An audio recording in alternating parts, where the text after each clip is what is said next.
Isaac Newton ගුරුත්වාකර්ෂණය හොයාගත්ත නෙමෙයි. ගුරුත්වාකර්ෂණය Isaac Newton හොයාගත්ත වෙන්න බැරිද? ඒ කියන්නේ ශාස්ත්‍රවරයෙක් ධර්මයක් හොයාගන්නව වෙනුවට ධර්මයේ විසින්ද ශාස්ත්‍රවරයෙක් හොයාගන්නේ. ඒක ගැන මේ වීඩියෝ එකේ අන්තිමට තීරණය කරන්න පුළුවන්. මේ concept එකේ තියෙන අපි දන්න physics වලින් විස්තර කරන්න බැරි විදිහේ paradox එකක් ගැන. නිකමට හිතලා බලන්න time traveler කෙනෙක් අතීතයට ගිහින් ෂේක්ස්පියර්ව හම්බෙලා.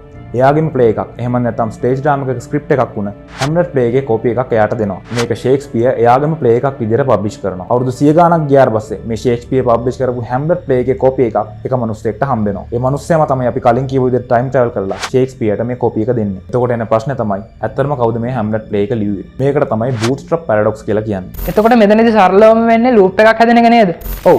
මොකක් හරි ඔබ්ජෙක්ට් එකක් හරි ඉන්ෆර්මේෂන් එකක් හරි ඒක නිවැරදි ආරම්භයක් නැතුව ලූප් එකක හිර වෙලා තමයි මේ පැරඩොක්ස් එකේදී තියෙන්නේ. හැම්ලට් ප්ලේ එකම එක්සැම්පල් එකක් විදිහට ගත්තොත් ෂේක්ස්පියර්වත් ටයිම් ට්‍රැවල් කරපු කෙනාවත් මේ දෙන්නගෙන් එක්කෙනෙක්වත් මේ හැම්ලට් ප්ලේ එක ලියන්නේ නැහැ. ඒ කියන්නේ මේ ලූප් එක ඇතුළතදී හැම්ලට් ප්ලේ එක එයා විසින්ම තමයි නිර්මාණය වෙලා තියෙන්නේ. මේ පැරඩොක්ස් එකට මේ නම වැටෙන්න හේතුව වෙන්නේ නැත්තේ මේක වෙන්න තියෙන පොසිබිලිටි එකේ අඩුකම නිසාම නේද?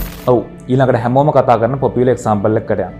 ප්‍රසන්ට් එකේ වර්තමානයේ ඉන්න කෙනෙක් ටයිම් මැෂින් එකක් හදලා එයා එකෙන් පාස්ට් එකට ටයිම් ට්‍රැවල් කරලා එයාගේම යංගර් සෙල්ෆ් එක්කට මේ ටයිම් මැෂින් එකේ ප්ලෑන් එක දෙනවා. ට්‍රැවලර්ගේ යංගර් සෙල්ෆ් එක මේ ප්ලෑන් ස්ටඩි කරලා ටයිම් මැෂින් එක ඒ විදිහටම හදලා ආයෙත් බෑක්වර්ඩ් ටයිම් ට්‍රැවල් කරලා එයාගේ පාස්ට් එකට ගිහින් නැවතත් එයාගේම යංගර් සෙල්ෆ් එකට මේ ප්ලෑන් එක දෙනවා. මේක ලූප් එකක් විදිහට නැවත නැවත ක්‍රියාත්මක වෙනවා. මෙතනදී තමයි ආයෙත් ප්‍රශ්නයක් එන්නේ. මේ ටයිම් ට්‍රැවල් මැෂින් එකේ ප්ලෑන් එක ඇත්තරම නිර්මාණය කරේ පාස්ට් එකේ හිටපු කෙනාද? එහෙම නැත්නම් ප්‍රසන්ට් එකේ ඉන්න කෙනාද? මේ වගේ දෙයක් වෙන්න නම් ටයිම් එක රේඛීය වැඩ කරනවා වෙනුවට ඒක සර්කියුලර් ප්‍රොසෙස් එකක වැඩ කරන්න ඕනේ. මෙතනදී තමයි මේ පැරඩොක්ස් එකට අයින්ස්ටයින්ගේ ජෙනරල් තියරි ඔෆ් රිලටිවිටි සම්බන්ධ වෙන්නේ. මේ බූට්ස්ට්‍රැප් පැරඩොක්ස් එකත් තියරිටිකල් ෆිසික්ස් වල ටයිම් ට්‍රැවල් වලට තමයි සම්බන්ධ වෙලා තියෙන්නේ. තියරි එකට අනුව ග්‍රහලෝක වගේ ලොකු ඔබ්ජෙක්ට්ස් වලට ස්පේස් ටයිම් එක බෙන්ඩ් කරන්න පුළුවන්. කාලාවකාශය නමන්න පුළුවන්. මේ වගේ අවස්ථාවකදී වර්ම් හෝල්ස් ඇති වෙලා ටයිම් ට්‍රැවල් කරන්න අවශ්‍ය කන්ඩිෂන්ස් ඇති වීමේ හැකියාවක් තියෙනවා. මේ වගේ පැරඩොක්ස් එකක් නිසා ෆිලොසොෆිකල් සයිඩ් එකට ලොකු බලපෑමක් ඇති වෙන්න පුළුවන්. ඔව්.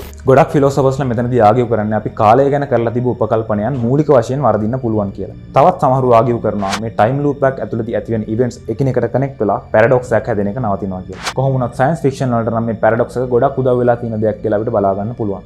දැන් අපිට මුලදී ආපු ප්‍රශ්නේ ගැන අපිටම කල්පනා කරලා බලන්න පුළුවන්.